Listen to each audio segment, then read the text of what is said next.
I just received my Polk Audio HTS 10 subwoofers. I've got this one unboxed already, just so you guys can see what it looks like. This one here is still in the box, and I'll get this unboxed, kind of show you what it looks like. We'll go over some specs. And I'm going to be replacing the Polk Audio PSW 10 subwoofers. I'll show you in comparison of size of those as well. I'm going to be doing a couple of videos later on down the road after I use these for a while. I'll compare them to the PSW 10s, and we'll get this one here unboxed. These in the black walnut finish. The pair was $624, so it's $312 a piece. It's about $30 cheaper for each one than it's selling on Amazon right now. I know there's a huge debate on best subwoofers you can buy.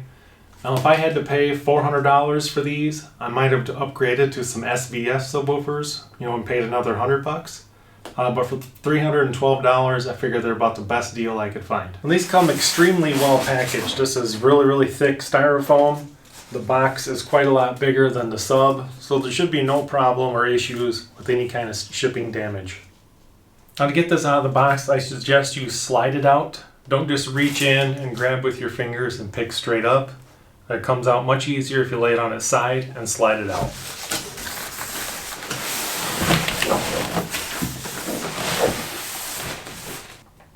It does come shipped with 2 deci packs to keep any moisture off of your speaker. You simply remove this plastic packaging, revealing your brand new sub. For size comparison, the HTS 10 is slightly bigger, about 1.5 inches all the way around compared to the PSW 10. Weight-wise, you're about 37 pounds for the HTS 10. You're about 28 pounds for the PSW. Now, looking at the back of the 2 subs, you'll notice that the AC wire is disconnected from the HTS 10, where the AC wire is built into the PSW 10. Both will have volume, low pass, the auto on, and the phase. You're going to have your line in, line out. You got a DC control. You got an LFE plug in here.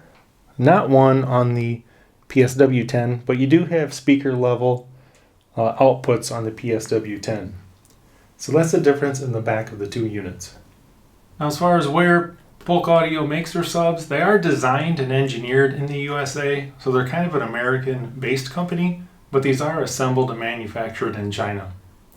Now, as far as manufacture date, I've had this one for about 3 years. I got it in 2018, early 2018, and this is a brand new, most up-to-date version. This is 2021 of the HTS 10.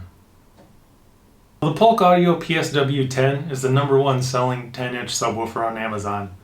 Now, when I bought this, it was only $99. Currently, it's $149. So if you watch it, maybe you'll get it a little bit cheaper. The HTS 10 is not the #1 selling sub, but when I found it for $312, I don't think you can beat that for the money.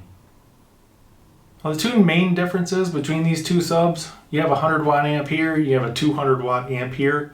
This has the power port, where the port is actually at the bottom and it's shaped like a cone, versus the standard just cylindrical port in this PSW 10. This is probably going to be a little more boomy, so when you have like explosions in movies, it's probably going to shake and kind of boom a little bit more in the room. The reason I purchased these 2, the HTS 10s, because I wanted something that is a little bit tighter bass as far as when you play music. So I think this one's going to be a little better for movies and music. I'm going to go get these HTS 10s hooked up in my movie room, listen to a couple movies, some music, and I'll be doing a review maybe in a couple weeks or a couple months, and I'll do a side-by-side comparison so you can actually see the 2 subs working. And thank you for watching.